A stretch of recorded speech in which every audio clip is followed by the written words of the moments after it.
C'est la surprise de Jade Partouche. Quelle est-elle? Alors j'ai essayé de vous mettre sur la voie tout à l'heure en vous disant que j'allais vous parler de quelque chose de minuscule. Alors je rajoute un petit indice, c'est quelque chose qui est déjà essentiel à votre quotidien. Alors plus pour certains que pour d'autres, suivez mon regard. Et si je vous dis que Karima, là, devant elle, je vous parle Le téléphone. Téléphone, exactement. D'où la musique. J'ai tenté un truc, je sais pas si ça... Ah ouais, ça passe bien, tant mieux. Mais alors, exit vos téléphones toujours plus grands, toujours plus larges et toujours plus fins. Faites place au plus petit téléphone du monde, vous le voyez. Il fait à peine 13 grammes, un peu plus de 4 cm de longueur pour 2 cm de largeur. Je sais pas si vous réalisez 2 cm de largeur. C'est pas plus large qu'une pièce de 2 € et 4 cm. Mais comment on appuie sur les touches? C'est à peu près ça, 4 cm. C'est microscopique. Et bien dans ça, figurez-vous qu'il y a l'essentiel après tout. Un port de carte SIM et un port USB pour le recharger. En revanche, vous l'avez compris, on dit adieu aux applications en tout genre. Ce portable vous sert uniquement à téléphoner et à envoyer des messages. Alors, je ne sais pas si vous vous rappelez, mais jadis, il y a fort longtemps, c'est ce qu'on demandait à un téléphone. Alors sincèrement, pour un petit objet, il s'en sort pas si mal, écoutez. Hi, can you hear me?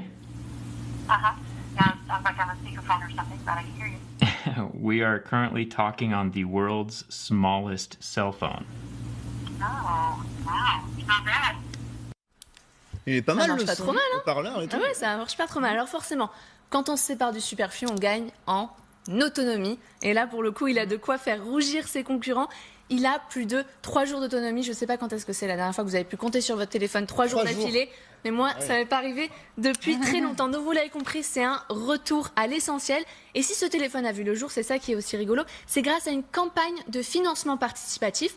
En fait, vous savez, la campagne de financement participatif, c'est quand on fait appel à un grand nombre de personnes pour aider à financer une idée. Eh bien, en quelques semaines, ce petit projet a récolté plus de 200 000 €. C'est beaucoup pour une campagne de financement participatif, je ne sais pas si vous vous rendez compte. Et c'est aussi représentatif de l'urgence qu'il y a pour les gens à revenir en fait à quelque chose d'assez basique pour un téléphone. Grâce à ça, le téléphone a vu le jour et vient d'être commercialisé pour une somme en plus pas énorme, puisque c'est entre 30 et 40 €.